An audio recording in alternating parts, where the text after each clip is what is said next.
In this video, we're going to learn about piecewise function. Piecewise function, as the name suggests, are pieces of functions or multiple sub-functions over different intervals. So here we have an example of piecewise function, which behaves as f of x equals x for interval where x is greater than equal to 0 and less than equal to 1. And when x is greater than 1 and less than equal to 2, this function behaves as f of x equals 2 minus x. Now let's graph this function. So for the first part of this function, where f of x is equal to x, let's find a couple of points. Since it's a line, we only need to know 2 points and we can connect that. And since we are interested in values between 0 and 1, we can just plug that for x. So when x is equal to 0,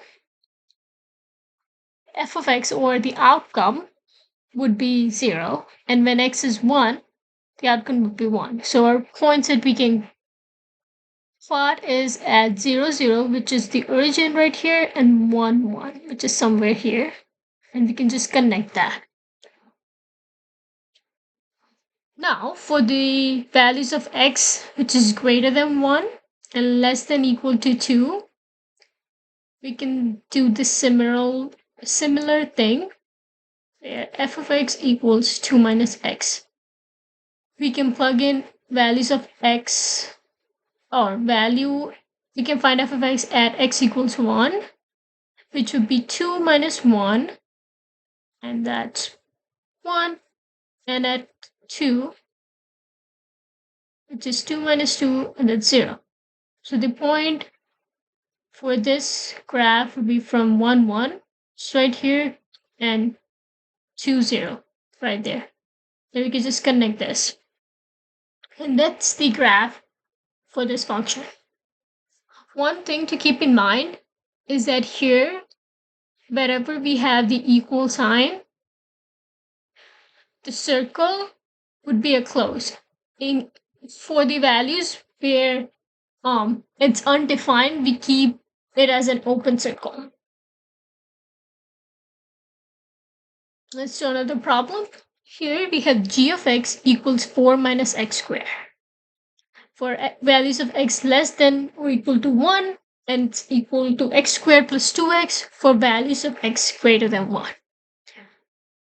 And both of this would be a parabolic functions. And this one would be a downward facing since it has a negative coefficient for x squared. And this would be upward facing because the coefficient is positive for x squared in this case. So for the first one, where g of x is equal to 4 minus x squared, we are interested in values which are less than or equal to 1. So let's graph 1 first. And that would be 4 minus 1 squared, and that's 4 minus 1, which is 3. So that's 1 and 3 right here. Now let's graph this at 0,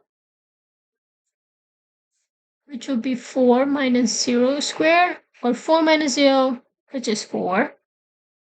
So at 0, for value of y would be 4.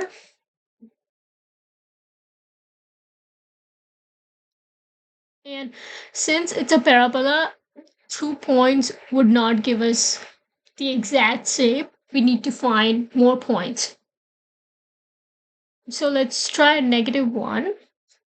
And this would give us 4 minus -1 squared, which is 4 minus 1. And that's 3. So at -1, it would be at 3. And let's do one more point. Let's do -2, which is 4 minus -2 squared, which is 4 minus 4, and that's 0. So -2, it will be 0. So this function would look something like this. And since we don't have the lower domain, we can just make an arrow. Let's keep going. Let's do the other part of this function where g of x is equal to x squared plus 2x. Now let's start with 1. Even though we are not including 1 here, we just need to know where the function starts from. So we need to know 1, and we can keep it as an open circle for the value. So here, the g of x would be 1 squared plus 2 times 1, which is 1 plus 2, that's 3. So 1 and 3. And here the function is already defined, so we don't need to keep it as an open circle. Doesn't really matter. Now let's find the value at x equals 2. This would be 2 squared plus 2 times 2. That's 4 plus 4 equals 8.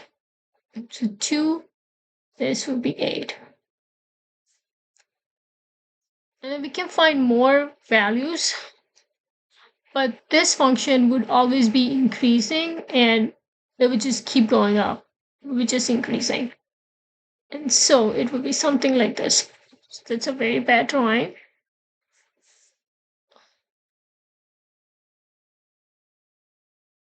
Yep, something like this.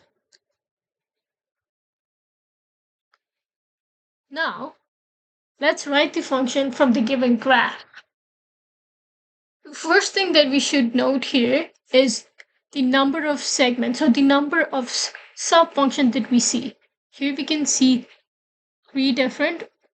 One is from here to here, and then from 0 to 1, and from 1 to 3. So those are 3 different functions.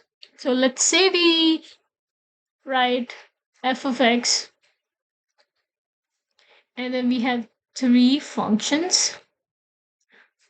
And let's first write the interval for each of this function. So the first function would be from x greater than negative and equal to, since it's a closed circle, greater than equal to negative 1. And this is still 0. But at 0, it's an open circle, so we don't include 0. The second subfunction we see is from 0, and it's an open circle, so we don't include 0. Till 1, and it's a closed circle, so we're including 1. To make sure, since we have already included 1 here, we don't include 1 for the next function. And so it would be values of x greater than 1 and less than equal. Oh, sorry, we don't use equal signs. Again, it's an open circle, so less than 3. Now let's find the functions. So for this, it's a line. We know it's a line, and it has a slope of negative 1, right? Because the it's going downward, so the rise is negative 1 and the run is 1. So the slope is 1, and the y-intercept for this function is at 0. So using the slope-intercept formula, which is y equals mx plus b, the formula for this function would be negative 1 x plus 0 or negative x. So this function is negative x for the first interval. For the second interval, it is just a constant function for y equals 1. So we can just write 1 here. For the third subfunction, it's a line again with a slope of negative 1 over the rise is negative 1 and the run is of 2, from 1 and 2. Now here we don't know the y-intercept, so we could use the the point slope formula, which is y minus y1 equals m x minus x1. And we already have m, and all we need is a point on this graph. We can take 1 1, or let's be a little smarter and take 3 0, because one of the values would be 0, so it would be easier. So 3 0, and this is our x1 and y1. So y1 is already it's 0, so we don't need to write that.